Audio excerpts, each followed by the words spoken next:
النهاردة اليوم السابع من عمر الكتاكيت البلدي. هنتكلم في فيديو النهاردة عن تحصينة مهمة جدا هننزلها في اليوم السابع. تحصينة بيطري للناس اللي هي بتربي أعداد كبيرة، يعني من 200 300 لحد فوق. تحصينة ضد فيروس رخم. فيروس لما بيجي في الطيور بيكون النافق فيه عالي جدا. فيروس ممكن يجي للفراخ البياضة وممكن كمان يجي لفراخ التسمين. النهاردة اليوم السابع مع تحصينة الهيتشنر اي بي. طب ايه هو الاي بي؟ الاي بي ده مرض تنفسي يصيب الجهاز التنفسي. اعراض المرض ايه، او انا اعرف المرض ازاي؟ لما ظهر عندي اعراض المرض بتكون اعراض تنفسية، بتظهر عندنا في صوت صرخة في الفراخ، هتسمع صوت طمشة، هتسمع صوت خرخشة في زور الفراخ، لان الفيروس ده بيصيب القصبة الهوائية وبيصيب الجهاز التنفسي. هتلاحظ وجود انتفاش في الريش، اختناق، عدم القدرة على التنفس. الفرخ هتلاقيه بيمد رقبته كده لقدام وبياخد نفسه من بقه، لأنه بيسبب صعوبة في التنفس وانسداد في الشعب الهوائية. طب ايه طريقة التحصين واحصن ازاي وايه شكل التحصين ده؟ التحصين ده عبارة عن منبول. المنبول ده احنا هنجيبه من عند البيطري. تعالوا كده نشوف طريقة التحصينة وازاي هنفك التحصينة دي، وايه الاسباب اللي تخلي التحصينة دي تنجح وايه الاسباب اللي ممكن تخليها انها تفشل. تابعوا معايا كده باقي الفيديو. يا ريت بقى ما تنسوش تشجعوني بلايك للفيديو وتشتركوا معايا في القناة لو انتوا لسه مش مشتركين، وتفعلوا زر الجرس وشوفوا ازاي نفك تحصينة الهيتشنر اي بي.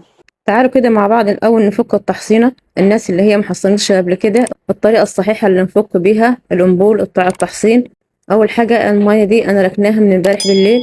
ليه؟ علشان المية بيكون فيها كلور، والكلور ده بيفسد مفعول التحصين.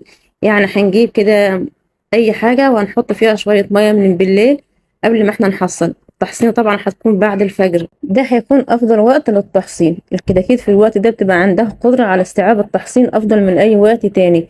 اول حاجة القنبول ده احنا هنجيبه من عند البيطري. البيطري طبعا هيبقى حاط القنبول ده عنده هناك في تلاجة، ولما هيدينا التحصين ده هيديهونا في كيس من التلج. احنا لما هنجيب التحصين ده هنحطه عندنا في الرف اللي من تحت الفريزر عشان يفضل ساقع، ونسيبه مع كيس التلج، ونحط كمان كيس تلج تاني في الفريزر احتياطي لما الكيس اللي هو موجود ده يفك. نحط معاه كيس تاني علشان لو نفترض ان النور قطع عندنا ولا حاجة تفضل القنبول زي ما هو ساقع ما يحصلوش اي حاجة. شايفين انا شلت الغطا الخارجي بره المية، انما الغطا الداخلي ده انا هفكه تحت المية. التحصين ما ينفعش يا جماعة ان هو يشم الهواء، لو شم الهواء التحصين مفعوله بينتهي. طبعا انا معطشة الكتاكيت حوالي 3 ساعات، اكتر كمان من 3 ساعات، منزله فيتامين هيستلينيوم 12 ساعة قبل التحصين. هيستلينيوم من هنا فايدته ان هو بيرفع المناعة وبيساعد الكتكوت على ان هو يستفيد اكتر من التحصينة اللي احنا بننزلها دي. نخلي بالنا ان احنا ما نغسلش السقات اللي احنا بننزل فيها مية التحصينة بالكلور او بالصابون، لان زي ما قلت الحاجات دي كلها بتفسد مفعول التحصينة. فهنغسل السقاد بمية عادية جدا، ممكن نغسلها بمية مغلية لو احنا خايفين ان يكون فيها ميكروب او عدوى او اي حاجة، وبعد كده ننزل فيها التحصين. طبعا هنزود عدد السقايات عن الطبيعي لان كل الكتاكيت بتكون عطشانة فعايزة تشرب كلها في وقت واحد. ده غير كمان ان احنا عايزين الكتاكيت كلها تشرب من المية اول نص ساعة، لان اول نص ساعة بيكون مفعول التحصين فيها قوي جدا، فعايزين كل الكتاكيت في النص ساعة الاولى دهياتي توصل للمية وكلها تشرب في وقت واحد مع بعضها. فهنزود عدد السقايات علشان الكتاكيت كلها تعرف توصل للمية. بعد ما فكيت التحصينة زي ما انتم شايفين كده هجيب معلقتين من اللبن البودر، ممكن اضيفهم قبل ما اضيف التحصينة في البداية وبعدين اضيف التحصينة بعد كده. هقلب اللبن البودر وادوبه كويس جدا مع مية التحصين، وبعد كده هنزل منها للكتاكيت. هنسيب المية قدام الكتاكيت ساعتين، وبعد الساعتين هنرفع المية من قدام الكتاكيت ونرميها في أي مكان.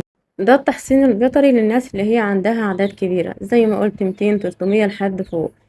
طيب أنا عندي عدد صغير، يعني مثلا أنا المية دول محصنتهمش. أنا كنت بحصن المية قبل كده بس المية دول أنا محصنتهمش تحصين بيطري.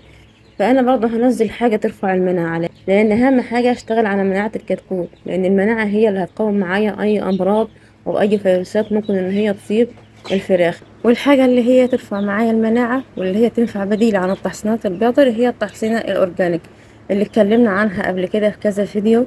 للفراخ البيضاء نفس التحصينة اللي احنا هننزلها للفراخ البيضاء هننزلها برضه للفراخ البلدي، بس هنقلل جرعة الفيتامينات لأن الفرخ البلدي مش هيتحمل الجرعة الفيتامينات الكبيرة زي الفرخ الأبيض. طبعا احنا عارفين التحصين الأورجانيك اللي بننزلها للفراخ البيضة من أول اليوم السابع وبنكررها كل 4 أيام، وعارفين المقادير بتاعتها. مش هقول المقادير تاني عشان مطولش مدة الفيديو، بس لو حد ما يعرفش مقادير التحصينة يرجع لأي فيديو اليوم السابع في دوة الفراخ البيضة، هيلاقي موجود فيها مقادير التحصينة الأورجانيك.